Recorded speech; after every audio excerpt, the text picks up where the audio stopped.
What is going on, New York Giant fans? Welcome back to another Big Blue in the Bronx YouTube channel video. Like, comment, and subscribe. Turn on post notifications so you know when a live stream pops for video drops. Appreciate you all coming back. Also, share this out as well. With that being said, got a roster prediction video part 1 for you guys today. The other half, well, I should say not really the other half, but the other roster prediction video will be after the Jets game, likely that Monday before the Tuesday cuts. So we got one today before the preseason games start happening, and then we got the Monday following the Jets game. And of course, rosterable videos are still going to be produced because I can change my opinion on certain players. I may think this guy is going to not make the roster right now, but maybe in a few weeks because of preseason play, I say, oh, he's going to make the roster. My mind can change, as many others will too. So before we get into the different rooms of the cuts and also beforehand the positions of which players are being kept and all that sort of good stuff for you guys, my total 53-man roster, I do want to introduce a sponsor that we have. Yes, we are now sponsored by SeatGeek. You want to go to a concert, a Giants game, a ball game in general. Now, with our help, you can get $20 off your entire order with the promo code Big Blue in the Bronx. Of course, that spells the name of the channel, so it's not anything like abbreviated or nothing. It is Big Blue in the Bronx. That's the promo code. With your first order, $20 off. So let's get right into it. We'll start with the offense. Let's get right into it. So, offense, I have the Giants keeping 2 quarterbacks. I don't think there's a need for 3. I don't think they'll pick up a third guy. Daniel Jones and Tyrod Taylor. Pretty simple. Running backs, Saquon Barkley, Matt Breida, and Eric Gray. Last year, I believe they carried 3 or 4 running backs. Remember, it was Barkley, it was Breida, it was Brightwell.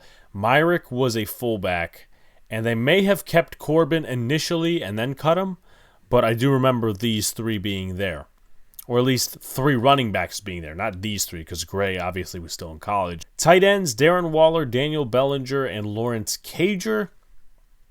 The first 2 aren't hard to really go out there and say, oh, are they going to make the roster or not? They're obviously going to make the roster. But the third one is a debate for many, and I think Alex-GajovichProtich is that guy. The Giants are more of a pass-heavy team, or at least want to be more of a pass-heavy team this upcoming season, and I don't think they value or see Alex-GajovichProtich as a mini Darren Waller if Waller were to go out with injury.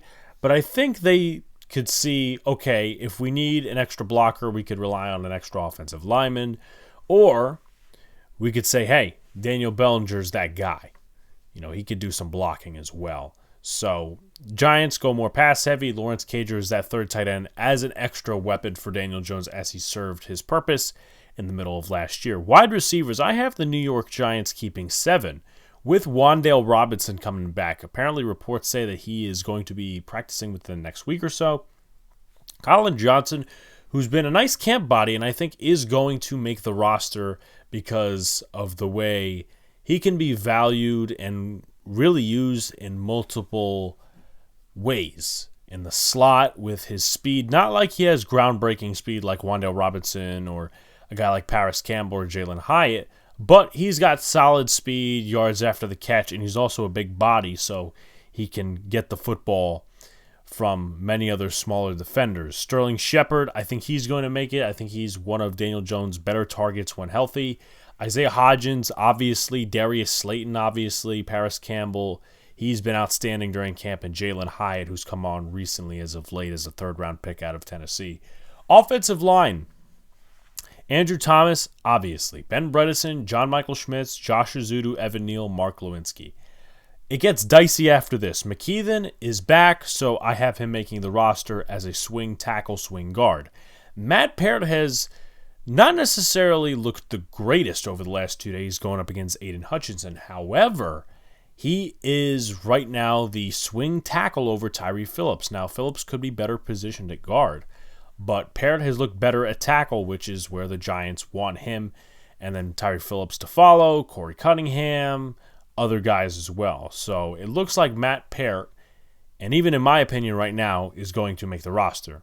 Sean Harlow, He is a third-teamer, has been playing center and left guard, still getting in the mix. I do think he makes the initial 53. However, I don't think he stays on after the waiver wire. I think the Giants will find a backup offensive lineman somewhere that maybe has more experience than Sean Harlow, has better play than Sean Harlow. And that really was J.C. Hassenauer's spot, but Hassenauer is on IR for the rest of the season. So Harlow will take that guy's spot and probably will get cut, at least in my opinion, I could be wrong, after the waiver wire. And he could also stay on the roster because he does have some legitimate experience. Moving over to the defensive side of the football, defensive line, you got Dexter Lawrence, Leonard Williams, Jordan Riley, Raheem Nunez-Roches, and A'Shawn Robinson. Ryder Anderson is hurt as of right now. That happened due to the little thing where Mark Lewinsky decided to pancake him at practice.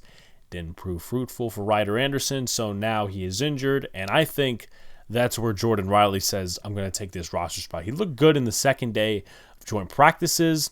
He could really serve as a run defender for the New York Giants. Ryder Anderson seemed like more of a pass rusher, not more of a run stopper. Obviously, A'Shawn and Raheem Nunez-Roches, those guys, they are run stoppers. Williams and Lawrence, they do both. But Jordan Riley, as an extra depth piece, I think he makes the roster. And beforehand, I said no, he doesn't. But now with this injury and Riley stepping up, I think they'll push him onto the roster. Edge rusher room, Azeez Ojulari, Kayvon Thibodeau, Jahad Ward, those are all obvious.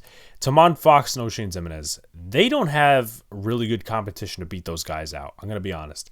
Haba Baldonado, who's an undrafted free agent at Pitt, we'll see what happens in the preseason games, but I don't think the Giants value him high. He really hasn't stood out in camp.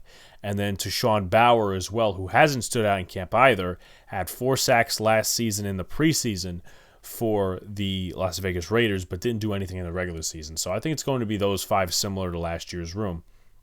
We move to the inside linebackers. This is where the New York Giants can also make some waiver wire acquisitions, but of course this is the initial 53. This is not the 53 afterwards, because I'm not going to predict practice squad and who the Giants pick up on waivers based on other teams.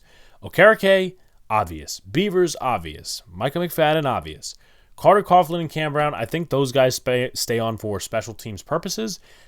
I think one of them stays after the waiver wire, or maybe both. It would be really hard to see the New York Giants cut both of them in the aspect of those guys are solid special teamers. So either they add a 6th linebacker in the inside to that room via free agency or waiver wire, or they cut one of those guys and say, okay, this guy's the better special teams player and more versatile, and we'll cut the other guy for the inside linebacker addition. We'll get to special teams in a second, which is pretty obvious. Secondary, Deonte Banks, Dory Jackson, Darnay Holmes, Trey Hawkins, and Cordale Flott. This is pretty obvious. I think Holmes stays either way, whether he wins a slot spot or not. I believe that he's got solid experience as a corner. Now, is it great experience? No. But the experience he has, the way he's grown in some aspects of his game, not all, I think the Giants could use it. Why release him and get some undrafted free agent bum off the street when you have Darnay Holmes, who once again has played in a lot of games and knows the system at least? So that's your cornerback room, and then the last few are safeties. Xavier McKinney, you have him. Nick McLeod, who I think slowly starts to make his way because of versatility, and he looks better at safety than he does at corner, but also has that versatility in him. You have Bobby McCain, who is a slot corner / former outside corner / safety, predominantly with Washington last year and the year before that, and before that with Miami and several other teams. But I think he could be a serious role player for this defense. I really do. I think Dane Belton makes the roster, obviously, and Jason Pinnock, who's had a great camp thus far. So, moving on, finally, the cuts. Tommy DeVito, I don't think he makes it. I think he's looked very confused in camp. Jushaun Corbin, who is an excellent returner, but other than that, I think the Giants are way filled up in that running back room. Gary Brightwell, who is injured at the moment, could be eligible to go on IR, and they say sayonara to him, but I guess they like him as a returner, so it could be either or. James Robinson, who hasn't really stood out much in camp. I think he's just a camp body. David Sills, he's looked decent, but not enough to sway me to think he's going to make the roster. Jaden Mickens, Khalil Pimpleton, one's a possession receiver, one is a slot receiver. I could see Pimpleton sticking with the Giants as a slot guy on the practice squad, but I don't see them making the roster. Jamison Crowder, I think it's been a while since he returned punts, and I don't think he's going to get that burst he once had a few years ago back in him. Bryce Ford Wheaton, he's an explosive player, but he has a ton to work on. So I could see the Giants placing him on the practice squad and not necessarily the active roster. Cole Beasley, I know a lot of people are excited about Cole Beasley. I know a lot of people say, oh, don't write him off. I'm writing him off. I don't think he's as fast as he used to be. Yes, he's a solid slot possession receiver, and he's beaten Darnay a couple of times in camp, but I think we got better wide receivers than him at this point in his career. Tight end Chris Myrick, I think this is a guy they may stash on the practice squad. Could be Tommy Sweeney too, just because of the blocking ability. Ryan Jones is a guy they may develop depending on how he does in the preseason games. That is converting over. Offensive tackle Tyree Phillips, I think they may have luck, in my honest opinion, trading him if they don't feel he's a fit, because he could serve a lot of different teams across the league. I think the Jets could use him. I think there's a lot of other teams that could use him at guard or tackle. So I think the Giants are going to cut him. I can't predict trades or any of that stuff, but I will say the Giants will cut him as of right now. Of course, it's subject to change over the next few weeks. Corey Cunningham, who I really wouldn't want at swing tackle. Jack Anderson, who was with the Giants last year, started a few games. Devery Hamilton, who was the ultimate iron horse to make the roster last year, and he did because of injuries and didn't really get used in the regular season.